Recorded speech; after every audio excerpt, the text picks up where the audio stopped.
A Estratégia do Dia, o podcast original da Bloomberg Linha. Imagina essa cena. Uma reunião cheia de autoridades dos Estados Unidos e da União Europeia em Washington. De repente, o telefone toca. Quem é? Donald Trump. Hello. Ele entra na conversa como quem chega atrasado na festa já propondo um brinde. Querem impressionar Putin? Fácil, é só meter tarifas pesadas na China e na Índia. Mas calma, eu só faço se vocês fizerem também. Daí, do outro lado da linha, silêncio. Ninguém fala nada. Isso porque a Europa mal consegue se entender sobre sanções. Você deve bem saber que cada país tem seu interesse no gás russo, no petróleo, nos contratos de lá. E a ideia de todo mundo simplesmente apertar a China e a Índia ao mesmo tempo parece mais, promessa daquele grupo de WhatsApp com os amigos antigos da escola. Todo mundo fica naquela de, precisamos marcar algo.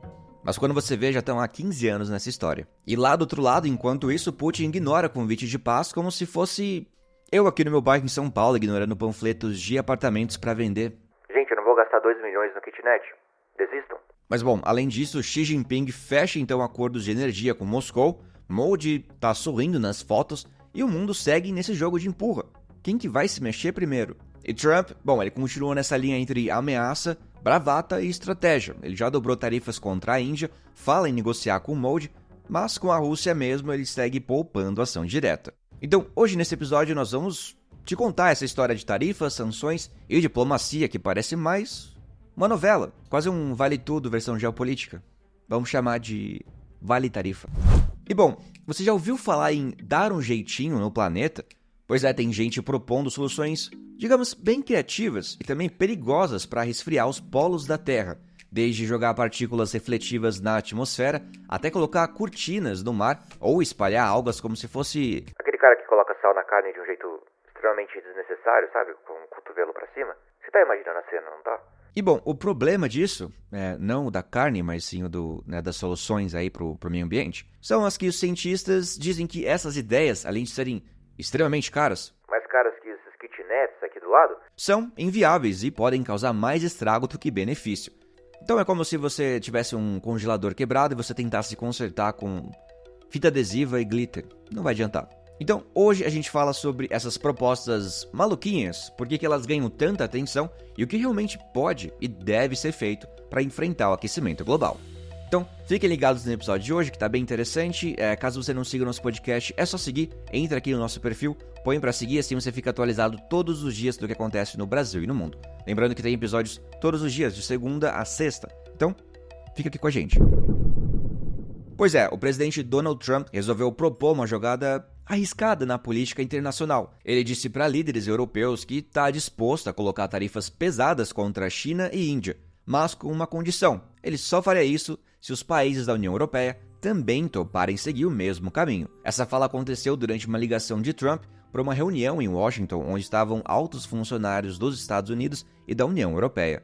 Segundo pessoas que acompanharam a conversa, os Estados Unidos aceitariam igualar qualquer tarifa que a Europa decidisse impor contra a China ou Índia. E olha, caro ouvinte estratégia, na prática isso foi visto como um desafio. Isso porque a União Europeia costuma ter muita dificuldade para se alinhar em decisões sobre sanções, especialmente quando se trata de energia russa. Alguns países, como a Hungria, já bloquearam tentativas de medidas mais duras contra Moscou lá no passado. E como essas sanções precisam ser aprovadas por todos os membros, qualquer resistência acaba travando tudo. Além das tarifas, os Estados Unidos e a Europa também discutiram outras medidas possíveis contra a Rússia, como novas sanções contra a chamada frota fantasma de petroleiros que Moscou usa para driblar restrições, além de restrições ao sistema financeiro e às grandes empresas de petróleo lá do país. E essa proposta de Donald Trump veio no momento em que já tinha passado o prazo que ele mesmo estabeleceu para Putin aceitar uma reunião direta com o presidente da Ucrânia, o Zelensky. Essa reunião, como você deve imaginar, nunca aconteceu. Na verdade, o que aconteceu foi bem ao contrário. Moscou intensificou os ataques contra a Ucrânia. Em um desses bombardeios, pelo menos 24 aposentados foram mortos enquanto recebiam seus pagamentos lá no leste do país. Até agora, Trump tem evitado punir a Rússia diretamente, mesmo depois de ameaçar várias vezes que faria isso se Putin não aceitasse negociar. Ele chegou a se encontrar com o presidente russo no mês passado, lá no Alasca, mas ficou claro que Putin não tinha intenção de abrir conversas de paz. Por outro lado, Trump já tomou medidas mais duras contra a Índia. Recentemente, ele dobrou as tarifas sobre os produtos indianos para 50%, como forma de pressionar o país a parar de comprar petróleo russo. Depois, é claro, ele foi lá nas suas redes sociais e disse que os Estados Unidos e Índia estão conversando para reduzir as barreiras comerciais e disse estar confiante em um acordo. Também afirmou que espera falar em breve com seu bom amigo, que é o primeiro-ministro indiano, Narendra Modi. E olha, essa pressão sobre a Índia tem um motivo, tá? Não é do nada. Hoje o país é simplesmente um dos maiores compradores de petróleo russo na Ásia, com importações em alta desde o começo dessa guerra lá na Ucrânia. E quando se trata da China, a postura de Trump é um pouco diferente. Não é a mesma coisa, viu? Nos últimos meses, ele tem sim adotado um tom mais suave, tentando manter aberta a possibilidade de um encontro com o presidente Xi Jinping. Inclusive, Trump estendeu uma pausa no aumento de tarifas sobre produtos chineses até novembro, isso para evitar atritos maiores. Isso acabou ajudando a dar um pouco mais de estabilidade no comércio entre os dois países. Só que, olha, para o que você está fazendo. Pensa aqui comigo. Se Trump realmente decidir partir para tarifas mais pesadas contra a China, a reação de Pequim, deve ser imediata, mesmo com tarifa de 55% já em vigor sobre exportações chinesas para os Estados Unidos. O comércio chinês tem mostrado resiliência. E se esse jogo de retaliações continuar, os Estados Unidos podem ser prejudicados porque dependem da China para insumos essenciais, desde componentes para celular até materiais para a indústria militar. Uma escalada desse tipo também colocaria em risco o encontro que Trump e Xi vêm tentando marcar, e que poderia acontecer muito em breve lá na Coreia do Sul durante uma cúpula internacional. Enquanto isso, China, Rússia e Índia vão estreitando ali os seus laços. Na semana passada, a Rússia anunciou que finalmente fechou com Pequim um acordo de gasoduto Força da Sibéria 2, que é um projeto gigantesco que a China vinha adiando já há anos. E olha que pouco antes, imagens de Xi, Putin e Modi sorrindo juntos em uma cúpula em Tianjin circularam aí pelo mundo. Diante da pressão, o porta-voz do Ministério das Relações Exteriores da China, o Lin Jin, disse em uma coletiva que o país mantém uma postura objetiva e justa, isso em relação à guerra na Ucrânia. Ele afirmou que a China não criou essa crise, não está diretamente envolvida e que rejeita ser usada como desculpa para sanções econômicas. E, como eu comentei, enquanto isso, representantes da União Europeia estão em Washington para discutir justamente novas formas de pressionar Moscou. E, bom, vale mencionar que essas reuniões acontecem no momento em que a União Europeia prepara o seu 19º pacote de sanções contra Moscou. E, olha, apesar de já estar sufocada por restrições econômicas dos Estados Unidos e da Europa, a Rússia vem conseguindo escapar de parte dos efeitos por meio de países como China e Índia, que continuam comprando a sua energia e fornecendo também produtos que, teoricamente, estariam bloqueados. Ainda assim, sinais de desgaste na economia russa já estão começando a aparecer, tá bom? Não vai imaginando que a Rússia está ilesa disso aí. E é justamente por isso que novas medidas contra as fontes de receita, como petróleo e gás, estão na mesa aí de discussão. A ideia é apertar cada vez mais o caixa do Kremlin para forçar Putin a ceder em relação à guerra. Iniciativas sustentáveis. Uma cobertura especial da Bloomberg Linha oferecida por Siemens. Você já se deparou alguma vez com essas propostas de tentar resfriar artificialmente as regiões polares do planeta? Pois é, são propostas excêntricas. Eu diria isso, são excêntricas. E o que acontece é que novas pesquisas científicas dizem que essas ideias aí são muito caras, inviáveis e podem ser perigosas. Não é novidade para ninguém que o Ártico e a Antártica estão esquentando mais rápido que o resto do mundo, e isso levou alguns institutos de pesquisa e empreendedores a sugerirem grandes intervenções tecnológicas.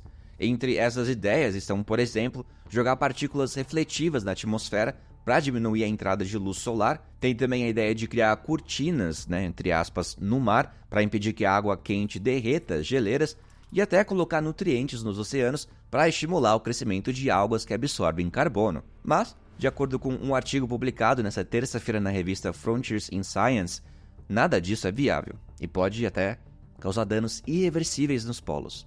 Martin Sagert, cientista especializado em regiões polares e vice-presidente da Universidade de Exeter, que liderou o estudo, disse que algumas dessas ideias acabaram recebendo visibilidade muito maior do que realmente mereciam, considerando o quanto ainda são imaturas e difíceis de ser aplicadas. E olha só como funcionou essa pesquisa.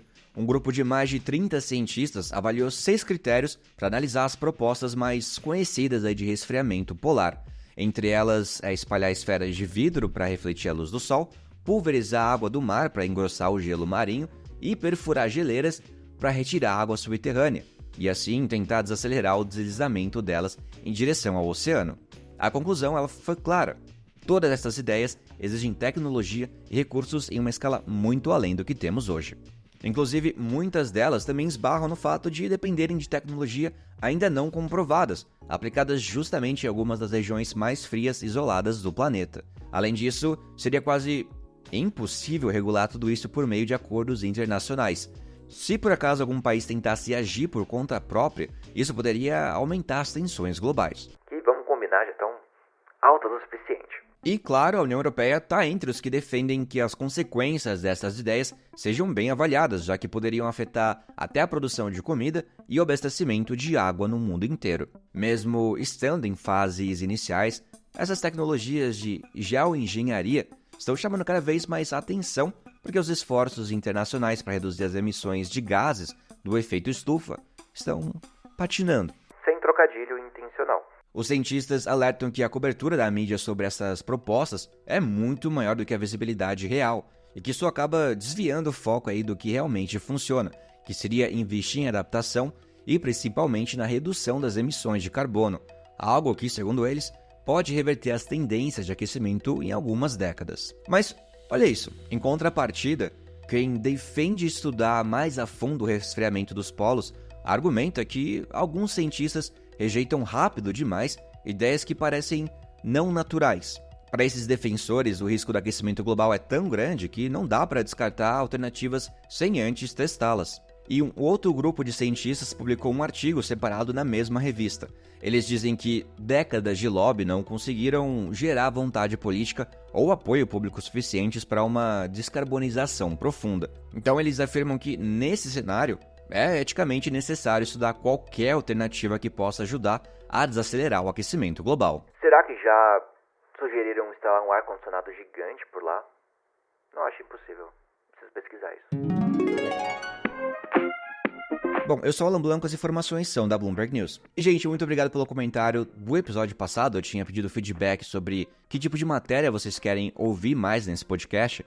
Eu disse que estava tentando trazer mais notícias relacionadas ao Brasil. Perguntei também se vocês gostam de ouvir sobre política. E, olha, eu li todos os comentários, tá bom? Então, agradeço aqui mais uma vez. Muito obrigado pela participação. E, gente, até o próximo episódio. Até lá. Big beijo.